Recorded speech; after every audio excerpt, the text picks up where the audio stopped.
Didik TV KPM. Tapi kan cikgu, bila kita sebut pasal ancaman ni, adakah ada contoh haiwan yang diancam kepupusan? Betul. Itu kita akan belajar iaitu contoh-contoh haiwan yang diancam kepupusan. Tapi sebelum tu cikgu nak ingatkan semula kepada Syafiqah dan juga murid-murid di rumah maksud ancaman kepupusan. Okey. Jadi, apa itu ancaman kepupusan? Iaitu apabila bilangan spesies haiwan ataupun tumbuhan tertentu semakin berkurang dan hampir pupus. Ingat kan? Maksudnya bilangan semakin berkurang dan dibiarkan jika tidak terkawal, dia akan pupus. Jadi, untuk kita melihat haiwan yang diancam kepupusan seperti yang ditanya oleh Syafiqah tadi, mari kita lihat video ini. Okey. Haiwan yang diancam kepupusan ialah harimau Malaya, gajah, burung kenyalang, tapir Malaya, beruang panda, badak sumbu, dugong dan orangutan. Wah cikgu, itu merupakan haiwan-haiwan yang ada di sekeliling kita. Bukan di sekeliling tetapi ada di zoo kan yang kita selalu lihat. Tapi malangnya mereka diancam kepupusan ya cikgu? Ya betul. Jadi nampak macam selalu dengar kan haiwan tu kan? Selalu dengar. Tapi haiwan tu adalah diancam kepupusan. Jadi yang pertama tadi kalau kita lihat tadi ialah harimau Malaya. Selalu dengar harimau Malaya ni bola sepak ya? Betul cikgu. Ini yang sebenar harimau Malaya yang sebenarnya. Tu dia. Itulah rupanya. Nampak? Ganas, garang memandang kita kan? Betul. Okey, kalau harimau Malaya ni adalah sejenis spesies kucing yang terbesar di dunia dan hanya terdapat di Asia. Sebab tu dipanggil Malaya. Okey. Dan diburu untuk mendapatkan kulitnya yang cantik. Betul. Dan tersenarai sebagai spesies yang terancam oleh IUCN pada 2009 atau lebih dikenali dengan bahasa Melayunya Kesatuan Pemeliharaan Alam Sekitar Antarabangsa. Jadi sejak 2009 lagi telah diwartakan sebagai spesies yang terancam. Okey cikgu. Syafiqah boleh tulis sama juga nota murid-murid di rumah juga. Apabila cikgu memberi sedikit maklumat mungkin boleh dicatat kan. Betul. Kena catat ni kalau tak akan lupa. Okey cikgu, tadi ada rasanya haiwan-haiwan seterusnya. Apa lagi cikgu yang kita... baik. Kita pergi terus kepada gajah. Gajah. Okey. Gajah pula ialah dikategorikan juga sebagai haiwan yang terancam kerana gajah diburu untuk mendapatkan gadingnya, untuk mendapatkan dagingnya dan juga untuk mendapatkan kulit. Jadi kalau kita tahu gajah ni berada di banyak di Afrika kan. Betul. Jadi mungkin sumber makanan terhad di sana menyebabkan mereka mencari daging dan juga kulit. Dan gajah juga tersenarai sebagai spesies terancam oleh IUCN pada tahun 2008. Sama juga cikgu. Saya pun telah mencatatkan apa yang cikgu telah sebutkan. Ada dua tadi ya cikgu? Tahniah. Betul ke? Dua. Ada lagi. Ada Mari lagi? kita lihat. Okey. Tadi daripada video tadi kalau tak silap cikgu ada 8. Jadi mari kita lihat haiwan yang seterusnya iaitu beruang panda. Ramai yang suka beruang panda sebab comel kan. Sangat. Comel dan dia ada dua warna hitam dan putih. Jadi beruang panda ini hampir sepenuh hidupnya memakan buluh. Dan pemusnahan habitat dan kadar kelahiran yang rendah menyebabkan panda menjadi diancam kepupusan. Habitatnya kalau cikgu daripada pembacaan cikgu, panda ni tinggal di tempat tanah tinggi, kawasan pergunungan, terutamanya di negara China dan kadar kelahirannya sangat rendah. Okey. Dan panda juga oleh kerana panda ini spesiesnya semakin berkurang, jadi dia menggunakan World Wildlife Fund menggunakan beruang panda sebagai simbol, sebagai simbol bagi menyokong usaha-usaha untuk membantu panda ini tidak pupus di dunia ini. Patutlah cikgu, selalunya kan kalau ada kelahiran panda, dia akan menjadi satu pengumuman yang besar dan disambuti elok oleh masyarakat kan. Betul. Memang dia dinamakan lagi ada. Ya, kerana kadar kelahirannya sangat rendah. Sangat rendah, betul. Dah tulis dah beruang panda dah tulis ya. cikgu. Okey, seterusnya haiwan yang seterusnya ialah tapir Malaya. Kalau sebut Malaya tu maksudnya dia memang berada di negara Asia. Berasal dari Asia.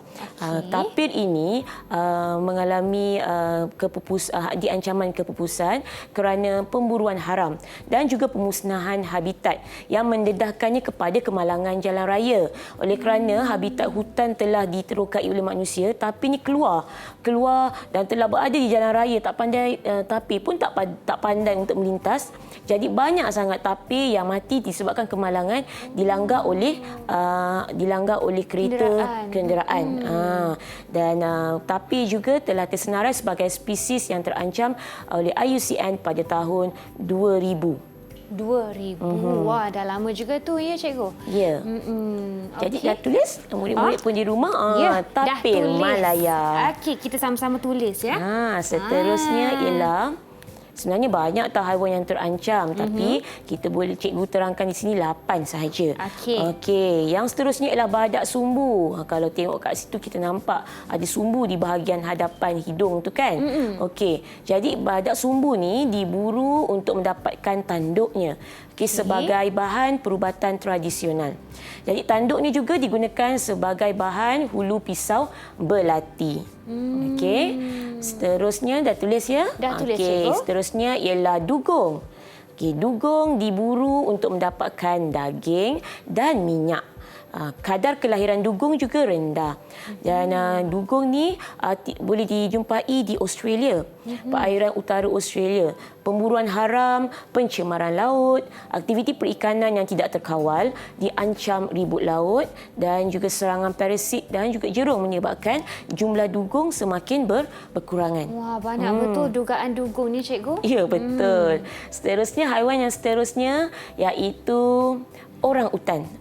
Orang utan semakin diancam kepupusan kerana pemusnahan habitat, pemburuan haram dan perdagangan anak-anak orang utan sebagai haiwan peliharaan secara haram. Orang utan juga diburu untuk dagingnya sebagai ubat tradisional. Tapi mungkin kita tak makanlah kan. Betul. Okey, dan tulangnya dijual sebagai cenderamata. Okey, cikgu, saya dah catatkan. Okey, dan haiwan yang terakhir iaitu ialah dah habis dah betul lah 8 kan? Cikgu silap. Okey, mungkin boleh tunjuk 7 je. Okey, cikgu, 7 haiwan yang diancam kepupusan. Kak Syafiqah ada tulis ni. Sama banyak tak? Okey, itu ialah haiwan yang diancam kepupusan. Ada lagi satu tahu, tumbuhan pula. Tumbuhan pula? Tumbuhan. Mari kita lihat video dulu. Jom. Tumbuhan-tumbuhan yang diancam kepupusan ialah pokok tongkat ali, periuk kera, orkid sedipah, bunga palma, pokok keruing, pokok cengal dan pokok meranti. Wah, macam-macam tumbuhan sebentar tadi ya, cikgu? Ya, betul. Mari kita terus. Betul. Tumbuhan pula. Okey, nanti bintang tu kita pergi ke cikgu bagi kemudian. Boleh, cikgu. Okey.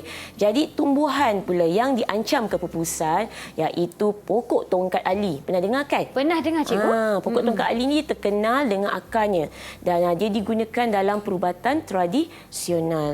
Jadi mungkin cikgu ada baca digunakan untuk mengubati penyakit sakit kepala. Ada juga wanita yang lepas melahirkan anak menggunakan juga air rebusan akar tongkat ali ni untuk dijadikan minuman supaya lebih bertenaga selepas melahirkan anak. Okey, pokok tongkat ali ialah yang diancam. Seterusnya ialah pokok periuk kera. Periuk kera. Pernah Tahu, dengar cikgu? tak? Pernah dengar dan pernah lihat ni.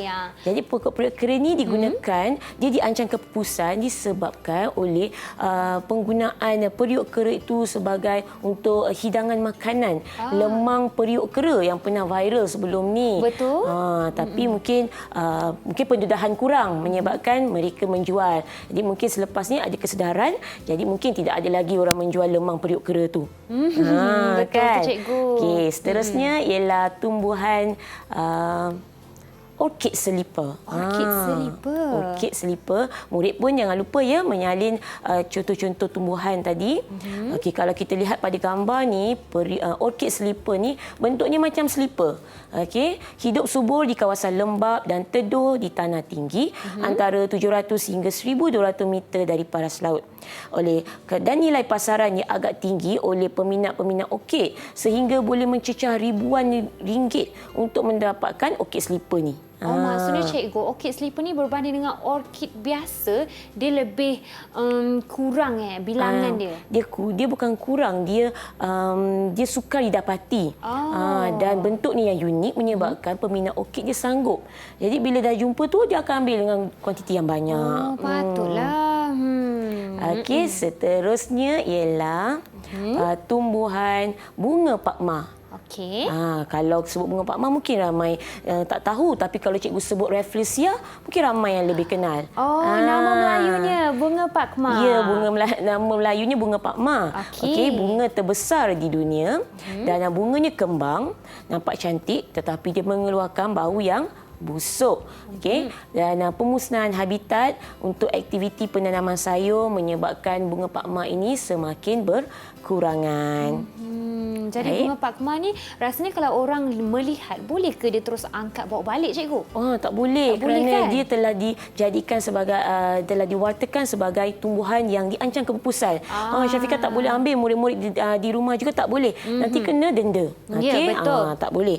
Okey, seterusnya tumbuhan yang seterusnya iaitu pokok keruing, iaitu pemusnahan habitat hutan untuk pertanian dan perladangan.